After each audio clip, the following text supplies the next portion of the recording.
New Jersey Transit commuters beyond frustrated as we enter day 3 of multiple cancellations of trains during rush hour. And Governor Murphy's response is not helping the situation at all.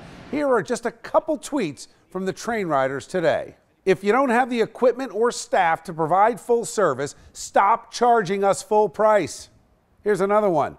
I'm on train number 6675, and there are 2 conductors screaming at each other. They're screaming expletives, physically fighting, and it's caused a delay on the train. And once again, we called New Jersey Transit, and of course, no real information was made available. Let's bring in our A+ panel for tonight's show to break this down and have a real conversation about solutions. Democratic strategist Bill Caruso back with us. Good to see you, Bill. Hey, Bill. Republican strategist Jeanette Hoffman. Always good to see you, Jeanette. Thanks, Bill. And New Jersey member of the Assembly, Nancy Munoz. Welcome, Nancy. Good to see you. I'm going to start with you. I just want to tell you, before the show, I had a conversation on the phone with Todd Beretta. Now, Todd Beretta is the former Chief Compliance Officer with NJ Transit. He was fired, he says, because he exposed some things. And I asked him, what is happening behind the scenes? He said the #1 problem with NJ Transit is a lack of transparency.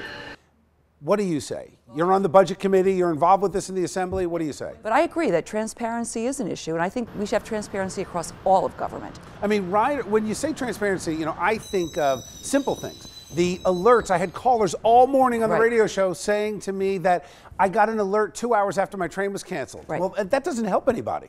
Absolutely, and that's one of the things that we're working on. Like, I have several pieces of legislation, and one of them states that if you know something's going to happen, they should be notified the day before.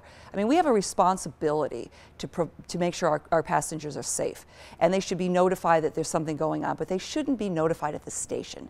Bill, let me ask you about this. The governor from his multi-million-dollar villa in Italy, I'm not knocking for that, guy deserves a vacation, made his money, paid with his money, I presume.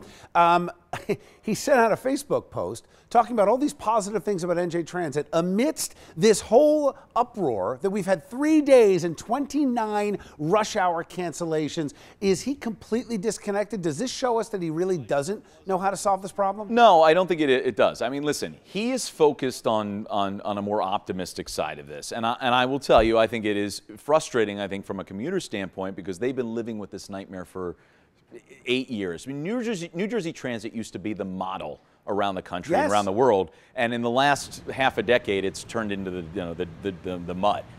I think with the governor's focus, and let's face it, he's been in office for 7 months. You can't just dump money into this problem. That's not going to fix this. You've got to have a full-scale overhaul, and that's what they're focused on. I don't disagree with that, Jeanette. To that point, the governor said in his Facebook post, we're going to make this infrastructure investment. So it sounds to me like all he's doing is talking about money. Right, and it's one thing to talk about New Jersey Transit being a priority. It's another thing to actually make it a priority, and Governor Murphy hasn't done that yet, Bill. I think what he needs to do is really think about some outside-of-the-box strategies, consult transportation experts from other states, from other countries, to come in and really tear that agency apart from top to bottom. I agree.